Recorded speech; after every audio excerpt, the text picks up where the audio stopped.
ये 5 महान व्रत बताए।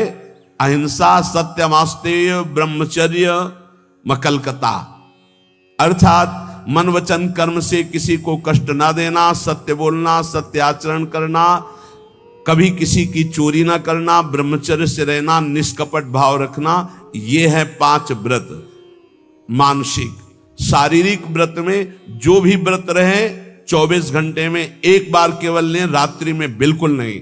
अगर और कोई व्रत नहीं रहते तो एक बार अन्न लेने वाला भी 24 घंटे में वो व्रताधारी ही कहा जाता है। 8 पुष्पों के द्वारा अपने आराध्य देव की आराधना करें। गृहस्थ में उतना ही अपना अधिकार माने। बोले यावत् भ्रियते जठरम तावत् स्वस्त्वम ही देहिनाम अधिकम यो भी मन्येत सस्तेनो दंडमर्हति। जो गृहस्थ में होकर ये अभिमान करता है कि मेरी इतनी संपत्ति, मेरा इतना बैंक बैलेंस, मेरा मेरा मेरा इतना, वो दुर्गति को प्राप्त होता है।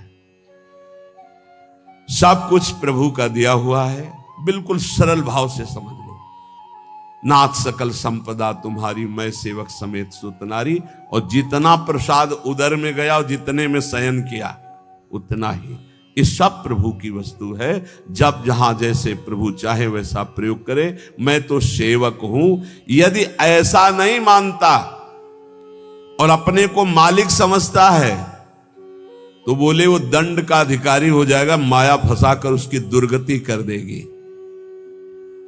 क्रमिविद भस्म निष्ठांतम क्वेदम तुच्छम कलेवरम क्वा तदीरतिर्भार्याम क्वायमात्मा नभश्छदिहि सिद्धैर्यज्ञावशिष्टार्यै कल्पयेद् वृत्तिमात्मनः शेषेस्त्वं त्यजन प्राज्ञः पदवीं महतामियात्। जो ये समझता है कि शरीर अंत में इसकी 3 ही गति होती है, या जला दिया गया तो राख बन गया, गाड़ दिया गया तो कीड़ा दिखा करके, और अगर जल में फेंक दिया गया तो जल जंतु खाकर, इसकी यही गति होती है। या जमीन में दबा दिया गया, आग में जला दिया गया, बाहर फेंक दिया गया। इस शरीर को तुच्छ समझे।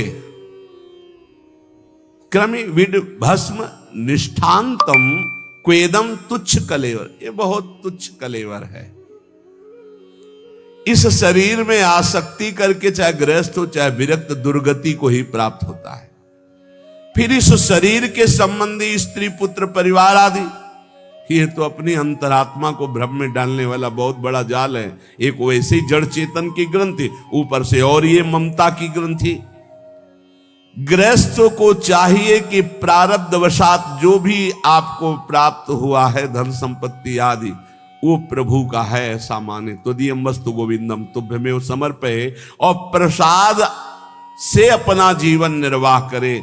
उसे यज्ञ अवशिष्ट कहते हैं, भगवान को अर्पित करके। जो बुद्धिमान पुरुष शरीर पर अभिमान नहीं करता, वस्तुओं की प्रभु की मानता है और नाम जप करता है, तो इस शरीर को त्याग कर वो संतों के पद को प्राप्त होता है। कह रहे शेषेस्त्वं त्यजन प्राज्ञः पदवी महताम्यात्। जो संतों की गति होती है वही उस गृहस्थ की गति होती है। चाहे गृहस्थ हो चाहे विरक्त, उनको इन दोषों पर विजय प्राप्त करना ही होता है भगवत प्राप्ति के लिए। असंकल्पात् जयेत कामम क्रोधम काम विवर्जनात् अर्थानर्थे क्षया लोभम भयम तत्वामर्शनात्। काम पर यदि विजय प्राप्त करना है तो उपाय बता रहे हैं। असंकल्पात् जयेत कामम, काम का भोग का संकल्प न बनने पावे, बस तो आप बचा ले जाओगे अपने आप को। यदि मैं भोगूंगा ऐसा संकल्प बन गया तो आप नष्ट हो जाओगे। प्रायः काम की चतुरता कोई नहीं जान पा रहा है। बहुत ये अंदर का चिंतन किया हुआ विषय आपको परोस रहे हैं, अगर आप पा पाओ। काम मन में, अहम में जो ही आया तो पहले ये हमको लपेटता है। हम समझते हैं मुझे देखना है, मुझे छूना है, मुझे भोगना है। जहां ये आया बस आपका काम खत्म, अब वो अपना काम करवा लेगा। अगर आप दृष्टा बने रहे, इसके लपेट में ना आवे, तो आप जीत जाएंगे। जो गृहस्थ में होकर ये अभिमान करता है कि मेरी इतनी संपत्ति, मेरा इतना बैंक बैलेंस, मेरा मेरा मेरा इतना, वो दुर्गति को प्राप्त होता है। सब कुछ प्रभु का दिया हुआ है, बिल्कुल सरल भाव से समझ लो। नाथ सकल संपदा तुम्हारी, मैं सेवक समेत सुत नारी। और जितना प्रसाद उदर में गया और जितने में शयन किया उतना ही, ये सब प्रभु की वस्तु है। जब जहां जैसे प्रभु चाहे वैसा प्रयोग करे। मैं तो सेवक हूं। यदि ऐसा नहीं मानता और अपने को मालिक समझता है, तो बोले वो दंड का अधिकारी हो जाएगा, माया फंसाकर उसकी दुर्गति कर देगी। क्रमिविद भस्म निष्ठांतम क्वेदम तुच्छम कलेवरम, क्वा तदीरतिर्भार्याम क्वायमात्मा नभश्छदिहि, सिद्धैर्यज्ञावशिष्टार्यै कल्पयेद् वृत्तिमात्मनः, शेषेस्त्वं त्यजन प्राज्ञः पदवीं महतामियात्। जो ये समझता है कि शरीर अंत में इसकी तीन ही गति होती है, या जला दिया गया तो राख बन गया, गाड़ दिया गया तो कीड़ा दिखा करके, और अगर जल में फेंक दिया गया तो जल जंतु खाकर, इसकी यही गति होती है। या जमीन में दबा दिया गया, आग में जला दिया गया, बाहर फेंक दिया गया। इस शरीर को तुच्छ समझे। क्रमि विड भस्म निष्ठांतम क्वेदम तुच्छ कलेवर, ये बहुत तुच्छ कलेवर है। इस शरीर में आसक्ति करके चाहे गृहस्थ हो चाहे विरक्त, दुर्गति को ही प्राप्त होता है। फिर इस शरीर के संबंधी स्त्री पुत्र परिवार आदि, ये तो अपनी अंतरात्मा को भ्रम में डालने वाला बहुत बड़ा जाल है। एक वैसे ही जड़ चेतन की ग्रंथि, ऊपर से और ये ममता की ग्रंथि। गृहस्थ को चाहिए कि प्रारब्धवशात जो भी आपको प्राप्त हुआ है, धन संपत्ति आदि, वो प्रभु का है ऐसा माने। तो दियम वस्तु गोविंदम तुभ्यमेव समर्पये, और प्रसाद से अपना जीवन निर्वाह करे। उसे यज्ञ अवशिष्ट कहते हैं, भगवान को अर्पित करके। जो बुद्धिमान पुरुष शरीर पर अभिमान नहीं करता, वस्तुओं की प्रभु की मानता है और नाम जप करता है, तो इस शरीर को त्याग कर वो संतों के पद को प्राप्त होता है। कह रहे शेषेस्त्वं त्यजन प्राज्ञः पदवी महताम्यात्। जो संतों की गति होती है वही उस गृहस्थ की गति होती है। चाहे गृहस्थ हो चाहे विरक्त, उनको इन दोषों पर विजय प्राप्त करना ही होता है भगवत प्राप्ति के लिए। असंकल्पात् जयेत कामम क्रोधम काम विवर्जनात्, अर्थानर्थे क्षया लोभम भयम तत्वामर्शनात्। काम पर यदि विजय प्राप्त करना है तो उपाय बता रहे हैं। असंकल्पात् जयेत कामम, काम का भोग का संकल्प न बनने पावे, बस तो आप बचा ले जाओगे अपने आप को। यदि मैं भोगूंगा ऐसा संकल्प बन गया तो आप नष्ट हो जाओगे। प्रायः काम की चतुरता कोई नहीं जान पा रहा है। बहुत ये अंदर का चिंतन किया हुआ विषय आपको परोस रहे हैं, अगर आप पा पाओ। काम मन में, अहम में ज्यों ही आया तो पहले ये हमको लपेटता है। हम समझते हैं मुझे देखना है, मुझे छूना है, मुझे भोगना है। जहां ये आया बस आपका काम खत्म, अब वो अपना काम करवा लेगा। अगर आप दृष्टा बने रहे, इसके लपेट में ना आवे, तो आप जीत जाएंगे इसे। कि दृष्टा, एक काम आ गया मन में, एक काम अहंकार में आ गया, अहम में, नहीं नहीं मुझे नहीं भोगना। ए काम, तू वहां है, मेरे पे नहीं है। मैं तुझे देख रहा हूं, तू मेरे को नहीं देख सकता, मेरे को स्पर्श नहीं। हम भूल करके उसके लपेट में आ जाते हैं, तभी हम कामी कहलाए, तभी हम परास्त हो जाते हैं। असंकल्पात् जयेत कामम, संकल्प ही मत बनने दीजिए। कब संकल्प बनता है? ध्यायतो विषयान पुंसा संगास्तेषु उपजायते, जब हम विषयों का चिंतन करते हैं, देखा सुना बोला बातचीत की, उसका चिंतन बना, तो ध्याय तो विषयान पुंसात संगास्ते सूपजाय। अब उस भोग करने की संकल्प वृत्ति जागृत हो रही है। कब? जब उसका चिंतन किया, उसको देखा, उसका सुना, उसका मन। इतना समय क्यों दिया? ये गलती क्यों की? असंकल्पात जयत कामम। तुमने समय दिया, संकल्प बना दिया, अब तो तुम्हें भ्रष्ट होना ही पड़ेगा। अब तुम्हारे पास रह नहीं गया कुछ बचाने के लिए, ले जाएगा, नष्ट कर देगा, तुम तन्मय हो गए। काम से बचने का उपाय बता रहे हैं, ध्यान ना होने पावे, संकल्प ना बनने पावे। ध्याय तो विषयान पुंसाद संगास्ते सूपजायते संगात संजायते कामा कामात क्रोधो भी जायते। क्रम है, क्रोधात भवति सम्मोहा सम्मोहा स्मृति विभ्रमः स्मृति भ्रंशात बुद्धिनाशो। बुद्धि, ये श्लोक पढ़ने में देर लगा है, उसको ये सब करने में देर नहीं लगती। असंकल्प के द्वारा, मतलब संकल्प त्याग के द्वारा, भोग का संकल्प ही ना होने पावे तो आप काम विजयी हो सकते हैं। इसीलिए कहते हैं राधा राधा राधा राधा। जब आपके अंदर वो चक्रव्यूह रचना रच रहा हो काम के चिंतन की, उसी समय तोड़ो, राधा राधा राधा राधा। वो कहेगा चुप रहो, नाम मत जप करो, मेरी बात सुनो। आप सुनना नहीं, मैं देख रहा हूं कि तू काम है, मेरे में नहीं है, तू मन में है, अंतःकरण पे है, अब मैं तेरे को देख लूंगा, खत्म हो जाएगा। बहुत डरपोक है सब। यदि नाम चल रहा है और आप अपने को दृष्टा माने, आप में कभी काम था ही नहीं, आप में कभी काम है ही नहीं, आपको कभी काम परास्त नहीं कर सकता, क्योंकि आप भगवान के अंश हैं। ये मायावी आप पर प्रहार नहीं, आप अपने स्थान से चूक गए और आपने जे ही ये स्वीकार किया शरीर भाव से कि मैं पुरुष, मैं भोक्ता, अब मारेंगे आपको। यही गलती हमें फंसा रही है। क्रोधो काम विवर्जनात्। क्रोध कब आता है? जब हमारी इच्छा के विरुद्ध कोई कार्य करता है, तब क्रोध आता है। हम चाहते हैं कि आप शांत बैठिए, आप अशांत होकर के बोलने लगेंगे, हमें गुस्सा आ जाएगा। हम चाहते हैं धर्म से चलिए, आप अधर्म से चलेंगे, क्रोध आ जाएगा। हम जो चाहते हैं उसके विपरीत जब होता है तब क्रोध होता है। तो ये जो हम चाहते हैं, भले हम धर्म चाहते हैं, शांति चाहते हैं, मंगल चाहते हैं, तो ऐसी चाहत संभाल के कि बाहर अशांति, अंदर अशांति प्रवेश न कर पावे। अगर बाहर कोई अशांत हो रहा है तो जोई जोई प्यारो करे, सोई मोई भावे। शांत, आप तो शांत रहिए, अशांति आपके अंदर न जाने पाए, क्योंकि आप शांत प्रिय हैं। हम क्या करते हैं, बाहर शांति स्थापन के लिए अंदर शांति खो देते हैं। बाहर हमारी इच्छा के विपरीत हुआ कि अंदर हम अशांत हो जाते, गड़बड़ी। बाहर अशांति होने दो, अंदर शांति बनी रहनी चाहिए।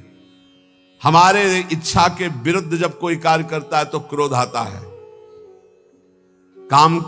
कामना के विरुद्ध जब कोई कार्य होता है तब क्रोध आता है।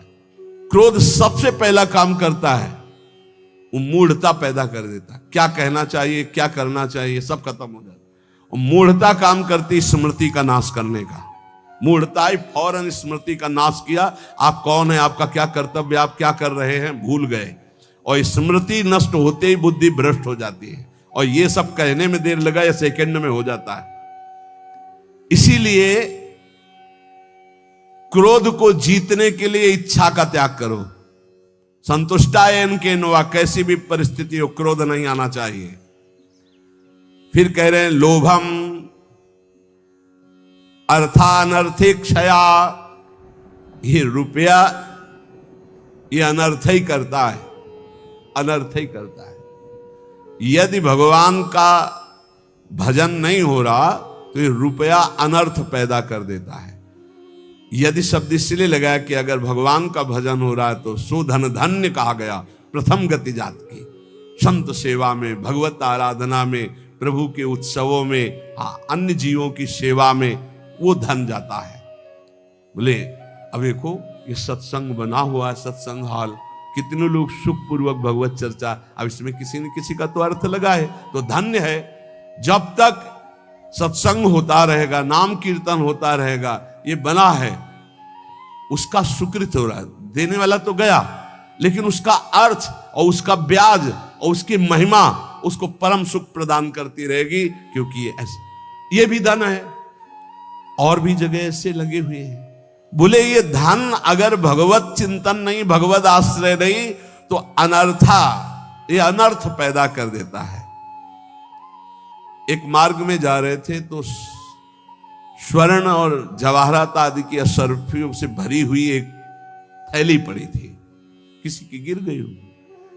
तो संत जा रहे थे, उनके शिष्य उठा ले, बोले चुप, छूना मत, मृत्यु है, मार देगी, डाइन है, खा जाएगी ये संपत्ति। गुरु जी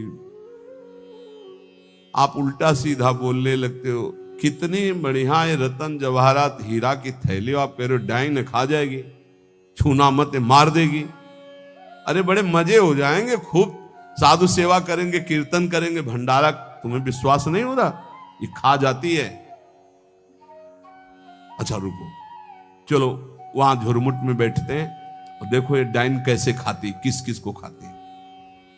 वो बैठे ही थे कि 4 राज सैनिक घोड़ों पर उस समय चलते थे। घोड़े से चारों रुक गए, बोले यार किसी की गिर गई। बोले आसपास तो कोई दिखता नहीं, जब गिरी हुई चीज है तो हमारे ही अधिकार में आ गई, हम चारों लोग बांट लेते हैं। बोले हाँ बांट लेते हैं, चलो एक पेड़ के नीचे बैठते हैं। बैठे, अब भूख बहुत लगी है, अब इतनी संपत्ति मिली तो बढ़िया ठंडा जल लाओ और भोजन लाओ, चारों लोग पाया जाए, फिर इसे 4 हिस्सों में बांट के, फिर हमारी तो ड्यूटी चल रही। 2 गए लेने बाजार से भोजन सामग्री, उसी अर्थ से। उन गए, बहुत कीमती कीमती रत्न है। बोले इरादा क्या है? बोले हम दोनों यहीं पा लेते हैं, कह देंगे कि हम तो पाले थे और जहर मिला देते हैं, उनको ले जाते हैं, विश्वास है पालेंगे, दोनों मर जाएंगे, 2 हिस्से में बांट लेंगे, 4 हिस्सा क्यों लगेगा? बोले बढ़िया बात है। दोनों ने पाया, उनके वाले में अलग से जहर मिलाकर उनको, और इधर इन दोनों ने आए, वो 2 गए हैं, लौट के आए, धीरे से सीधे शूट कर देते हैं। जब राज दरबार में पूछा जाएगा तो कह देंगे कि दुश्मनों ने शूट कर दिया और 2 हिस्से में बांट लेते हैं। बोले बहुत बढ़िया, ऐसा ही करते हैं। बोले देखते ही दूर से ही गोली मार देना, नजदीक ना आने पाए, क्योंकि जब ये साबित करना है कि दुश्मनों ने मारा है तो दूर से ही मार देना। ठीक, इधर दोनों ने प्लान बनाया उनको गोली से शूट करने, उधर प्लान बनाया उनको जहर से मारने। अब वो जो ही नजदीक, दोनों ने शूट। इसके बाद नजदीक गए, उनका यार खान पान की सामग्री तो है ही, अच्छे से खाया पिया जाए, 2 हिस्से किए जाए। दोनों ने बैठकर पेड़ के नीचे खाया और ये ही जल पिया तो तीक्ष्ण जहर मिला था, दोनों मर गए, चारों मर गए। गुरुजी निकले, बोले देखा डाइन खा गई, जेव कते संपत्ति पड़ी खा गई, 4 को मार डाले, भाग यहां से, इसको मत छूना, कितनों को मार देगी। अर्थ अनर्थे क्षया, भगवान से विमुख होकर जो अर्थ कमाया जाता है वो अनर्थ पैदा कर देता है। इसलिए लोभ पर विजय प्राप्त करो, लोभ करो प्रभु के नाम का, प्रभु के चिंतन का। और भयम तत्वावमर्शनात्, भय मत करो, डरो मत, सब में वही प्रभु विराजमान है। तत्व सब जगह वही तत्व श्री कृष्ण, सच्ची मानिए सब में वही है, डरने की कोई जरूरत नहीं। शरीर एक बार छूटेगा, इसका नाम मृत्यु लोक है, सबको मरना पड़ेगा एक बार, तैयारी कर लो मरने की। मरना शब्द बहुत ही कड़वा लगता है नहीं? एकांत में सोचो कि मुझे मरना है तो कैसा लगेगा। एक बार तो हाई बीपी तो हो ही जाएगा, नहीं हो जाए, या लो हो जाएगा, 2 में 1 हो जाता है। बहुत सीरियस हो गए तो फिर मरना है, सबको लगता है ना डर। ईमानदारी से देखो, डर लगता है, डर लगता है। क्यों? क्योंकि शरीर प्यार हो गया, हमारे प्यार का विषय शरीर हो गया है, हमारे प्यार का विषय शरीर संबंध भोग हो गए। सच्ची मानिए डर का विषय यही है। जैसे बहुत अच्छा कपड़ा नया रेशम का भी दिया जाए और कहा जाए आप ये उतार दो, तो उतारने में आपको देर लगेगी, 1 सेकंड में फेंक दोगे, क्योंकि उससे कई गुना महंगा और पवित्र वस्त्र लाओ भाई हमसे। ऐसे ही आपको जब भगवत देह प्राप्त हो जाए, भाव देह, तो इस शरीर का त्याग ऐसे हो जाता है जैसे पुराने कपड़े का त्याग। अब इसी शरीर से आपको प्यार भगवत भाव तो आया नहीं, तो आपको भय लगेगा। भय मत करो, ये शरीर छूटेगा। इसीलिए हम रोज आपको एक बार याद जरूर दिलाते हैं सत्संग में कि मरोगे। यहां के सत्संग का एक बार संजीवनी बूटी ये चम्मच में जैसे पवाई जाती है ना, तो हम तुम्हें वचन से श्रवणेंद्रिय में डालते, मरोगे, सब मरोगे, एक दिन मरोगे। बोले सुबह सुबह रोज मरने की बात है बाबा जी कहता है। जानते हो क्यों करते हैं? क्योंकि तुम्हें कभी नहीं मरना है। राम मरे तो मैं मरूं, नहीं तुम मरे मेरी बलाए, और अविनाशी का बालका मरे न मारा जाए। बात समझ रहे हो? तुम कभी नहीं मरोगे, तुम अविनाशी हो, लेकिन तुम शीशा में नहीं देख पाओगे अपने आप को। शीशा वाला जो है देखने में आता है, वो मरेगा। समझ पा रहे हो? मरना बहुत ही खतरनाक लगे, और मरना सत्य है यहां, और आपका मरना नहीं है। कभी नहीं मर सकते, तुम अमर हो। साधना से अमर नहीं हो, तुम अविनाशी के बच्चा हो, तुम अविनाशी हो, तुम्हारा कभी नाश नहीं हो सकता। जहां ये बात आती, देखो कितना अच्छा लगता है। नहीं, ये बहुत बढ़िया है कि एक लिमिट समय दिया है, 60 वर्ष, 70 वर्ष, 80 वर्ष, 100 वर्ष, इसके बाद आपका पुराना शरीर हटेगा, नया शरीर प्राप्त होगा।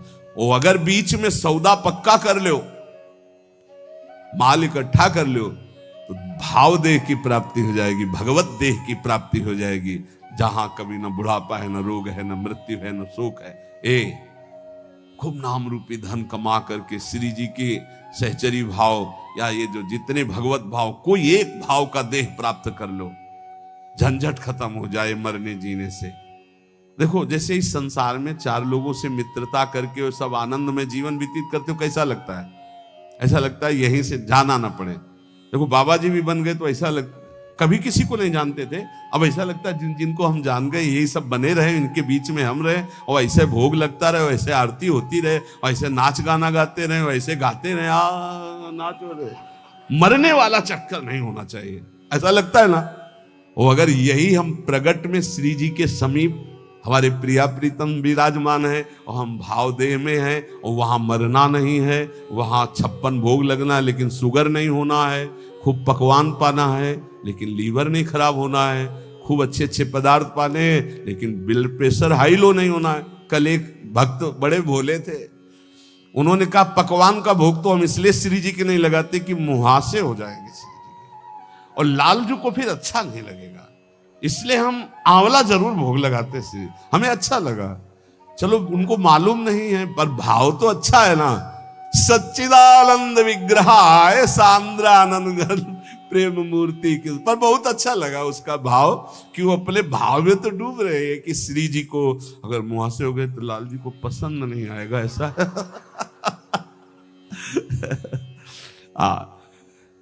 ये सब पार्थिव शरीर में होते, चिदानंद में नहीं होते। आज तक निकुंज में कहीं शौचालय का वर्णन नहीं आया, ले आया। क्यों? पदार्थ चिदानंद और देह चिदानंद। पाना ऐसे ही जैसे आप प्रगट में पा रहे हो, ऐसे ही पाना है। ओ सब बाहरी विकारात्मक शरीर नहीं।